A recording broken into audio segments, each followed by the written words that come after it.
आप देख रहे हैं डेली जंग headlines. Chairman PTI Imran Khan के हॉर्स ट्रेडिंग में मुलव्विस होने से मुतालिक मुबैना ऑडियो लीक हो गई। इस ऑडियो में इमरान खान कहते हैं कि ऐसा मत सोचें कि सब खत्म हो गया है। मैं अपनी तरफ से कई चालें चल रहा हूँ जो मैं पब्लिक नहीं कर सकता। 5 तो मैं खरीद रहा हूँ। ये भी कहा कि उन्होंने ये मैसेज देना है कि वो जो 5 है ना, वो बड़े अहम है। इमरान खान ने कहा कि इस वक्त कौम अलार्म हुई है। लोग चाह रहे हैं कि किस तरह हम जीत जाएं, तो इसमें कोई फिक्र ना करे कि ये ठीक है या गलत है। कोई भी हरबा हो, एक भी कोई अगर तोड़ देता है तो इससे भी बड़ा फर्क पड़ेगा। बिलावल भुट्टो के दौरे अमेरिका के दौरान अमेरिकी वजीर खारजा से मुलाकात में डोनाल्ड ट्रम्प भी मौजूद थे, लेकिन साइफर पर कोई बात न हुई। वजीर खारजा ने कहा कि इमरान खान इस्तीफे मंजूर होते ही अदालत जा पहुंचे। इनकी कोशिश है जबरदस्ती किसी एम्पायर की उंगली उठ जाए। वो तो लियारी इलेक्शन तक से भाग निकले। नवंबर में कोई बड़ा तूफान या मॉनसून नहीं आएगा। नवंबर नॉर्मल महीना बनकर गुजर जाएगा। मुस्लिम लीग नून की रहनुमा मरियम नवाज का लंदन पहुंचने पर वल्हाना इस्तकबाल। एवनफील्ड अपार्टमेंट में वालिद नवाज शरीफ से मुलाकात। मरियम नवाज की आमद पर लीगी कारकुनों की बड़ी तादाद मौजूद। भगदड़ के बायस जख्मी होने वाली खातून से मरियम नवाज की मुलाकात, खैरियत दरियाफ्त की।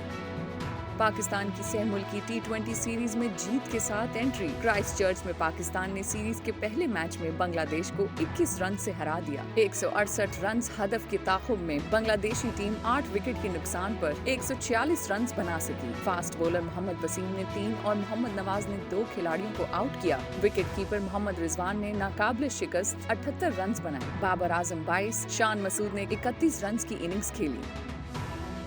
मोहम्मद रिजवान ने T20 के कई रिकॉर्ड अपने नाम कराए। एक कैलेंडर ईयर में 1500 रन बनाने का रिकॉर्ड भी दोबारा अपने नाम किया। इससे पहले बाबर आजम और गेल भी ये कारनामा अंजाम दे चुके हैं। मोहम्मद रिजवान ने करियर के 58 T20 इंटरनेशनल में सबसे ज्यादा 2337 रन बनाए। बतौर विकेट कीपर भी सबसे ज्यादा T20 रन बनाने का एजाज हासिल किया। रुपए के मुकाबले में डॉलर में कमी का रुझान बरकरार। इंटरबैंक में डॉलर ₹1.94 सस्ता होकर 220 रुपए का हो गया। इंटरबैंक में 22 सितंबर से अब तक डॉलर ₹19.71 सस्ता हो चुका। ओपन मार्केट में डॉलर ₹1 कम होकर ₹222.50 पर आ गया। ऑडियो लीक मामले पर बनाई गई कमेटी का पहला इजलास वफाकी वजीर दाखिला राना सनाउल्लाह की ज़ेर सदारत आज होगा। इजलास में वफाकी वुज़रा, IB, ISI के नुमाइंदे और सेक्रेटरी काबीना भी शरीक होंगे। कमेटी सरकारी दफातर पर साइबर हमले रोकने के लिए सिफारिशात तैयार करेगी। वजीर आजम हाउस की साइबर सिक्योरिटी से मुतालिक प्रोटोकॉल्स का जायजा भी लिया जाएगा। 15 रोज में सिफारिशात वजीर आजम को पेश की जाएंगी। Army chief general Qamar Javed Bajwa ने कहा है कि सहाफत पर पाबंदी है, न ऐसे वाकयात में एस्टैब्लिशमेंट मुलव्विस है। वतन वापसी से पहले वाशिंगटन में गुफ्तगू करते हुए आर्मी चीफ ने कहा कि पाकिस्तान न सिर्फ अमेरिका और चीन बल्कि हर मुमालिक के साथ अच्छे और आजादाना ताल्लुकात चाहता है।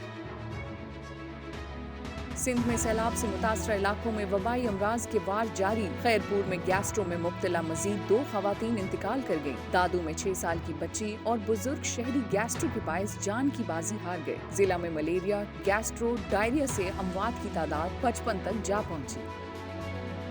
गुज़िश्ता 24 घंटे के दौरान डेंगू से मजीद 2 अमवात। पंजाब में डेंगू के मजीद 351 मरीज रिपोर्ट। रावलपिंडी से डेंगू के 100, लाहौर से 89, गुजरांवाला से 60 केस सामने आए। इस्लामाबाद में पेम्स अस्पताल के डेंगू वार्ड में जगह जगह कचरा जमा। मरीजों को शदीद परेशानी का सामना। मरीज सेहतमंद होने के बजाय मजीद बीमार होने लगे। आसिफ अली जरदारी के मौलिज डॉक्टर आसिम हुसैन ने कहा है कि आसिफ जरदारी की इंतहाई खराबी सेहत की खबरें झूठी हैं। आसिफ जरदारी की सेहत अच्छी है, चंद दिनों में वो अस्पताल से घर चले जाएंगे। सिंध में ब्रेस्ट कैंसर के मरीजों की तादाद में तेजी से इजाफा। हर साल ब्रेस्ट कैंसर के 90,000 केसेस सामने आने लगे। सिंध में कैंसर की इकसाम दूसरे मुल्क के मुकाबले में अग्रेसिव है, जिस पर दवाएं बेअसर हो रही हैं। ईरानी मुजाहिरीन के खिलाफ क्रैक डाउन का इल्जाम। अमेरिका ने ईरानी वजीर दाखिला और वजीर मवासलात पर पाबंदी लगा दी। पाबंदियों में शामिल अफराद के अमेरिका में मौजूद असासे जब्त होंगे। ये अफराद अमेरिकी कंपनियों से कारोबार नहीं कर सकेंगे। इंसानी हुकूक ग्रुप का दावा है कि ईरान में मुजाहिरीन के खिलाफ क्रैक डाउन में अब तक 133 अफराद हलाक हुए हैं। एक ही वक्त में कुछ घबराहट और बेचैनी है, क्योंकि ये मेरे करियर का आखिरी वर्ल्ड कप है। अर्जेंटाइन के स्टार फुटबॉलर लियोनेल मेसी ने कहा कि मैं नहीं जानता कि हम इवेंट में फेवरेट हैं या नहीं, लेकिन मेरा मानना है कि अर्जेंटाइन अपनी तारीख की वजह से एक बेहतरीन उम्मीदवार है। पाकिस्तान म्यूजिक इंडस्ट्री के मारूफ गुलकार अब्दुल्ला कुरैशी ने म्यूजिक इंडस्ट्री से किनारा कशी का ऐलान कर दिया। कहा, फैसला खालिस्तन मजहबी वजूहात की बिना पर लिया है। अल्हम्दुलिल्लाह मैं अपने इस फैसले से मुतमईन हूँ और मैं जिंदगी की असल हकीकत को तलाश करने के रास्ते पर गामजन हूँ। मजीद जानने के लिए सब्सक्राइब कीजिए हमारा डेली जंग यूट्यूब चैनल और लाइक कीजिए हमारा डेली जंग फेसबुक पेज।